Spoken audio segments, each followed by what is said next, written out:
question number 5, we'll be analyzing the different levels of an open-ended response question. So looking at this right here, let's see, we're analyzing next president. And once again, I'll be doing something slightly different. Let's go to our random subset right here, 591. Nothing is excluded or hidden. Awesome. And I will be analyzing, this is something slightly different. I'm going to analyze major. This is slightly different than yours. Make sure you do next president. So I'm going to analyze major under analyze distribution. And we see all the different levels of major right here. Now, going down here to the very bottom, I need to take a screenshot of this to show I did it. I'm going to take a screenshot right down here and show, let's go. There's my screenshot showing. There are 93 different levels of major, but you can already see right here, supply chain management and management. It doesn't really look like there are that many levels. It looks like people wrote things in here differently. So what we're going to do is we're going to actually make our own table. Let's see back if we've done this properly so far. Print out and attach the resulting output as an appendix. So we have that. I would not suggest wasting paper. A lot of people try to get everything here. You don't have to get all this. At least in my class, I'm fine with taking a screenshot of the bottom, saying there are 93 different levels, and this shows it right here. So we have that. At the very bottom of this output, it displays how many levels there are. This is it right here. There were 93 unique levels, so we've answered that question. In my sample, there's 93 unique levels. Going on further, as you can see, there are not really that many levels. We need to make our own table right here, and this is where the time saving is going to come into play. I am right-clicking, and on a Mac you would use 2 fingers to click down, and we're going to go to Make into Data Table. So now this is a new data table in JMP. I'm going to delete the probability column by right-clicking and going to Delete. Now I'm going to hit Control-A to select all. I have everything selected. I am going to copy with column names, and I'm going over to Excel. Very important step. Once you're into Excel, paste your data into Excel. Once you've pasted it into Excel, copy it again.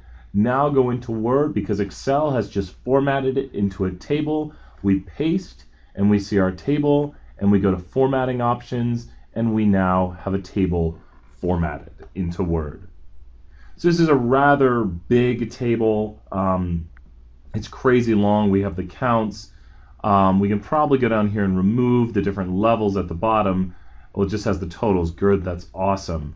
What we will need to do is combine things like sports management and sports management. Well, I like how sports management is spelled right here with the capital, so I'm going to turn this into 14, and I'm going to click on this row and delete these cells. It's going to ask what I want to delete entire row, and I'm still at 591 because I took the one person who didn't capitalize M and put them right here. Supply chain management and management needs to be put up here. So I'm taking away this one person right here, putting them into the other row, and deleting this row right here. This process does take a while. You need to go through and combine all the things that are similar. You're doing next president right now, so you'll need to combine everything that is similar. If you notice accounting and marketing, we could just simply put that up here into accounting and delete them off. They did put accounting first. I guess they're a dual degree, but we could just, everything doesn't need to be perfect. But you'll notice misspellings of names with president and stuff like that. So we put everything together into a table. It should be condensed now, and it should give us some insight. Let's take a look at the question. It wants you to remove certain things, follow the exact process here for what to remove and what not to remove. And it tells you how Donald Trump and Donald Trump would be the same, so it would just combine and put everything into Donald Trump. Write a few sentences explaining what you've learned. This is for you to look at the data and explain what you've learned. Briefly explain the advantages and disadvantages of using this type of open-ended question. You should see some things right here. Think about what would have happened if we just put it to, give your choice out of these 8 candidates. Think about how that could have been better or worse. Think about what we learned from having it open-ended or what we could have learned from just having 8 choices. Write out some great stuff and give it some thought, and you'll be good to go. Once again, make sure you show the output here that you found how many levels there were, 93, and there are really not that many levels. That's something to notice. There are really not that many levels. It's due to the open-ended question. Good luck.